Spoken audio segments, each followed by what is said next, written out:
Hi guys, my name is JoINrbs, and for the last year or so, I've been a balance and design advisor for the game Long War 2, made by Pavonis Interactive. I want to welcome you today to the first video of a 24-part series where I'm going to go through the 8 main classes in the game. I'm going to be excluding Psyops and Sparks because they're sort of weird, and I want to get these ones done. And I'm going to break each of these classes into 3 parts: the early game, mid game, and late game. And I'm going to be talking at length about how these classes perform in those stages of the game, who they have synergy with, what their strengths and weaknesses are, and how I think you can best use them to succeed in your own Long War II campaigns. I'm going to be aiming mostly at Legend Iron Man play, but I think this will be applicable and useful for lower difficulties as well. In order to do that, I'm going to be using a couple of metrics. I'm going to keep it really simple, and there are going to be times when the classes and the perks they're taking don't exactly fit into these metrics. But for our purposes, to give some numbers to look at, I'm going to be looking at the strength of a soldier at alpha striking and the strength of a soldier in a breakdown. By alpha striking, I mean the ability of the soldier, when confronted with an enemy pod, to kill it, both by overwatching it against it as it moves toward XCOM, and also on XCOM's turn by shooting it with a gun or firing consumables at it, or something like that. By a breakdown, I mean in situations where XCOM has failed to kill the enemies they are engaged with, and the enemies are starting to take turns against XCOM. Stun Lancers may be running into your ranks, sectoids are mind controlling your guys, so on and so forth. How good is the soldier at surviving in that situation and even excelling? A Grenadier with a Sting Grenade, for example, doesn't have to alpha strike in a situation where things are breaking down, because he can just use the Sting Grenade to stun many enemies and make them not relevant for the next turn so that XCOM can deal with the other stuff which is more important. Sting Grenade would be a really good example of a perk which is strong in a breakdown. So, the early game Ranger. I give the early game Ranger a 6 out of 10 for alpha striking and a 6 out of 10 in breakdowns, which is fairly average stats. I think overall classes are going to be above 5 out of 10, so we'll say this is probably around about average. The reason that I think Rangers are quite good at alpha striking and breakdowns early on in the game is actually nothing to do with the identity of a mid and late game Ranger, really. It's mostly based on the Sawn-off Shotgun. The problem with light 'em up early in the game is that trading both of your move actions for shooting actions isn't really that good when you're playing timer missions. It's more exciting on something like a troop column or an HQ assault, but these are missions which don't start to occur frequently until at least the mid-game. Early on in the game, when you're playing guerrilla ops like jailbreaks or destroyed relays or hack workstations, your soldiers want to be mobile, and because of that, trading both of your move actions for a turn for shots, especially when you're only shooting with an assault rifle dealing 3 to 5 damage, which is barely more than a frag grenade would deal, and frag grenades have 100% accuracy, is just not really that appealing. On the other hand, the Sawn-off Shotgun is extremely strong. It deals 5 to 9 damage twice per mission, or 14 to 18 damage once per mission. And if you get next to an enemy, that's going to be with 100% accuracy, unless the enemy perhaps has a little bit of dodge, which could cause you to graze. That's really, really good in a situation where your soldier's moving forward, and because of that, I'm often equipping my early game Rangers with something like an SMG in order to bump their mobility up. And I'm not too upset if I get an early game Ranger with high mobility but low aim. It's not a soldier who's necessarily going to be the greatest in the mid or late game, but I think it's a pretty good way to use the class earlier on. Alright, so that's Rangers at squatty. Difficult to really use light 'em up in the way that you might in the mid or late game, because they have low accuracy and your other soldiers can assist very well in uncovering the enemies. But the Sawn-off Shotgun is still very strong early on because it's not that dangerous to move into Fog of War. The extra enemies that you're pulling aren't that scary, and also you're going to be playing a lot of extremely light missions where there just aren't that many enemies you can pull. and because the extremely high damage it deals is very good at dealing with the 1 or 2 enemies who are dangerous on a mission. Kill a mech or a snake outright, for example. Let's talk about some perks. At Lance Corporal, I've rated Walkfire 5 for alpha striking and 4 for breakdowns, which might seem a little bit low to some of you guys. Walkfire, I think, is a fairly common pick on Rangers at Lance Corporal because of how close it can come to guaranteeing kills on low hit point enemies. There are a couple of problems with this, in my opinion. The first is that it sort of does the same thing that Light 'em Up is doing. In this game, there's a 20% chance on any shot that you're going to graze, basically. If you have 80% chance to hit, what that actually means is 70% chance to hit normally, plus a 20% chance to graze. So you're only missing 10% of the time in that situation.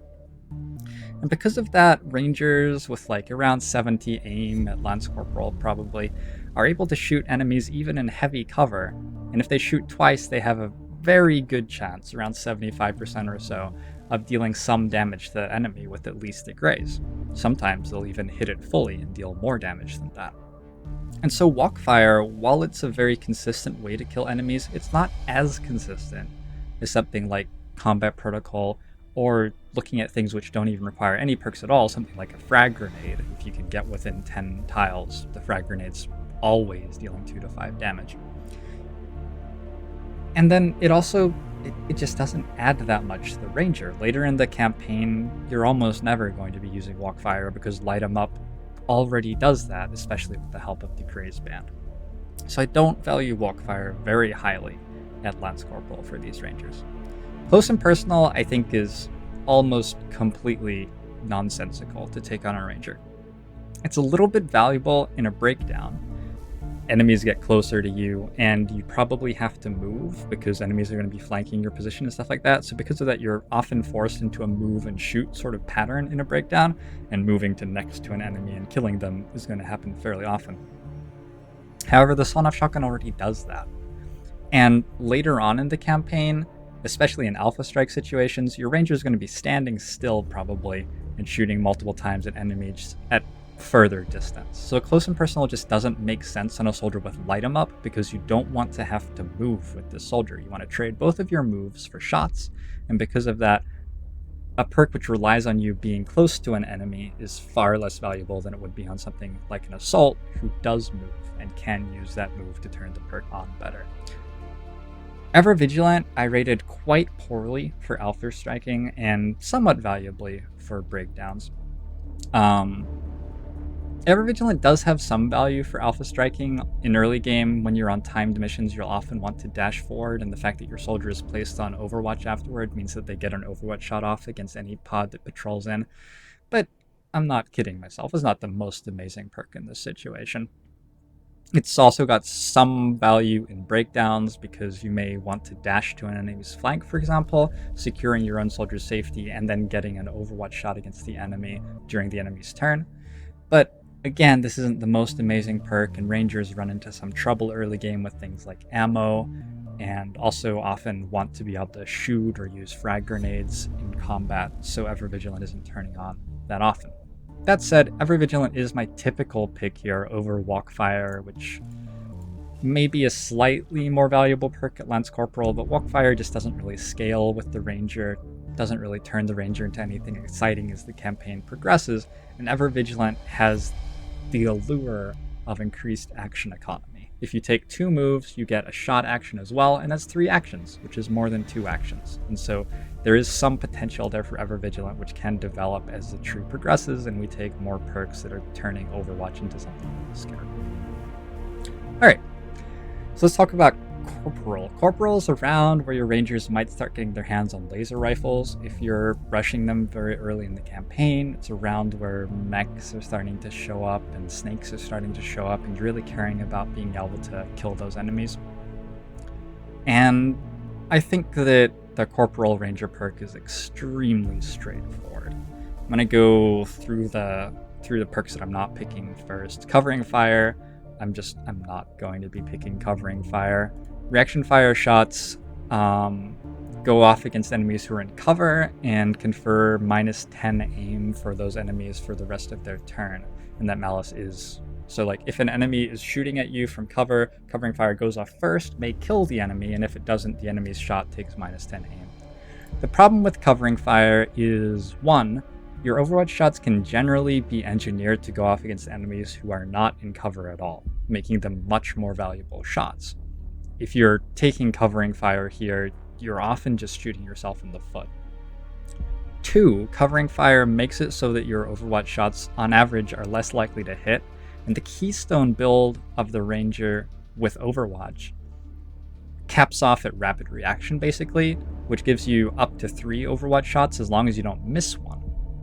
So you don't really want to increase your chance to miss an Overwatch shot on a soldier who, at their peak performance, is going to be rapid reacting and relying on hitting all of their shots. For that reason, I just think covering fire is garbage. I gave it 1 out of 10 on alpha striking and breakdowns. I don't want this perk on my soldier. It should maybe be 0 out of 10 or even -1 out of 10 because it can actually actively hurt your soldier. Pump action. Pump action gains 2 extra ammo in the Sawn-off Shotgun. Now that's not worthless. I gave it 2 out of 10s for alpha strike and breakdown. Maybe you could argue for a little bit more than that. The problem is that the Sawn-off Shotgun is quite difficult to activate and gets progressively more difficult the later in the campaign you go. As the Ranger turns more and more into a reliable mid or long range threat, and the Sawn-off Shotgun probably isn't as high a priority to upgrade as other items, this Sawn-off Shotgun is just not that exciting, and you still have the first 2 charges of it on any mission where it would be exciting.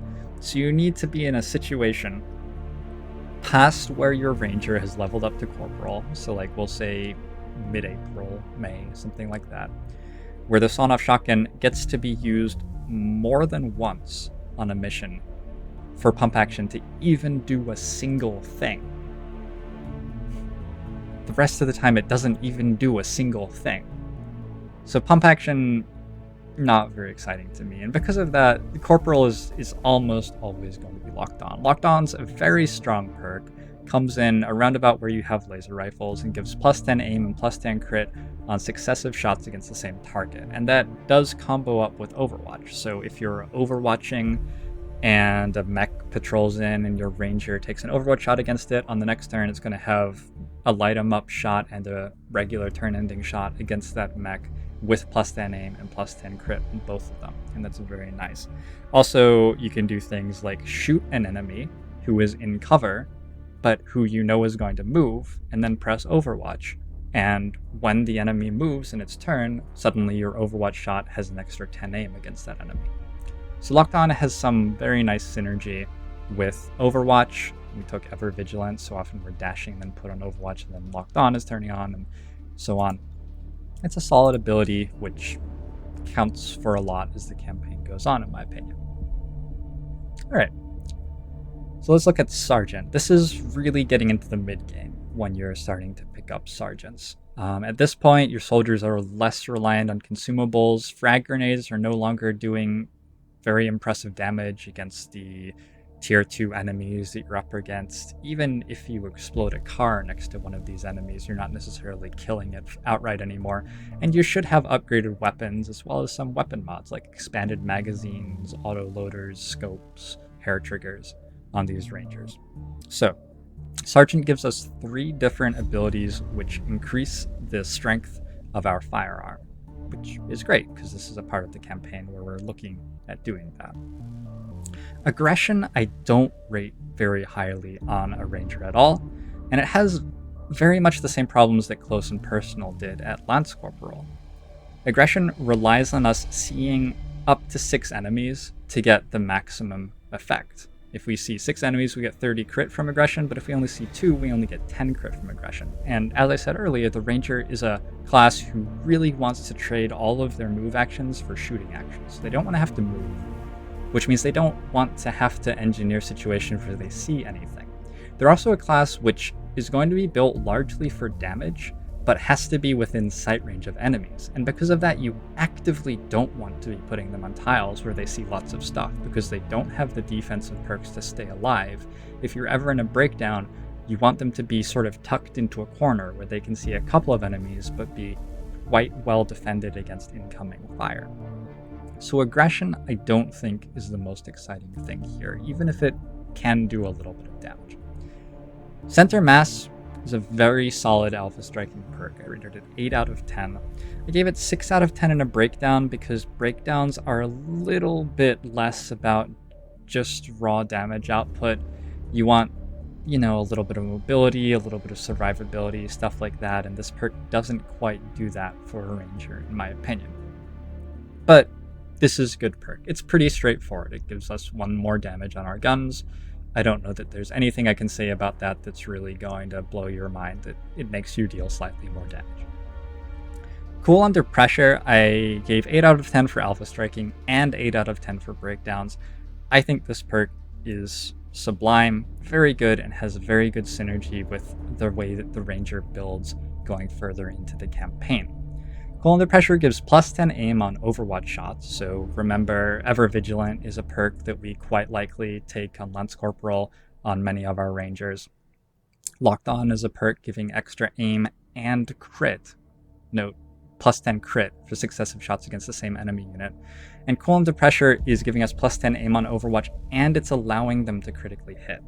So if we have plus crit from items like laser sights, from perks like Locked On, from just our base crit chance, from the enemy being exposed while we take an Overwatch shot against them, all of a sudden, instead of having 0 crit, we have a large amount of crit because all of those modifiers are allowed to apply. And so Cool Under Pressure is making our Overwatch shots deal an extreme amount of damage. And even if we don't care at all about going for a rapid reaction build, let's say we build rapid fire at Gunnery Sergeant instead, that Overwatch shot happens a lot. Whenever we're in a situation where we're not involved in combat with an enemy, we're aiming to put together some way that our Overwatches can go off against the enemy on their turn as we get into combat with them for the next time. And so, even if we don't have a specific Overwatch soldier, our soldiers will take lots of Overwatch shots over the course of the campaign. So, Cool Under Pressure is extremely strong, especially since we may later turn Rangers into Overwatch soldiers. There isn't too much else to say about an early game Ranger. I'm not going to get hugely into PCSs or AWC perks or anything like that. I do want to say that you don't have to build a soldier exactly like this. I think that Walkfire, Locked On, Center Mass is a perfectly fine combo. I think if you have a very high mobility range and want to have some fun, you could go close and personal and pump action, although after that you likely want to put them in a Haven because they're not going to scale very well at all from there. I wouldn't ever take Covering Fire, but go for it, you do you. Center Mass is certainly a viable option, and I want to point out, if you have Quick Study in the AWC and want to train a bunch of pistol perks on Rangers, which is not something I typically do because a lot of what pistol perks do is let you shoot twice in a turn and Rangers already can. But if you do want for some reason to have pistol perks on a Ranger, Center Mass does give +1 damage to pistols, and pistols aren't that amazing at Overwatch generally, so you might be more inclined towards Center Mass with a Quick Study AWC Ranger. But anyway, this is just sort of a solid soldier, a mid-range damage dealer who begins as a consumable using Sawn-off Shotgun leveraging class to get you through the first month or so. Tomorrow I'm going to be talking about the mid-game for Rangers and what they get up to there. I hope you enjoyed this introduction to them. I gave them a 6 out of 10 for both categories for the early game, which places them, sort of in the underwhelming part of XCOM's roster, and that's my opinion of Rangers, but they do make a solid backbone for your team and are a somewhat good use of a heavy cover tile, as well as being able to offer some mobility when built with Ever Vigilant and Cool Under Pressure. Thanks so much for tuning in, guys. Interested to hear what you think about this discussion. See you next time for more Ranger talk.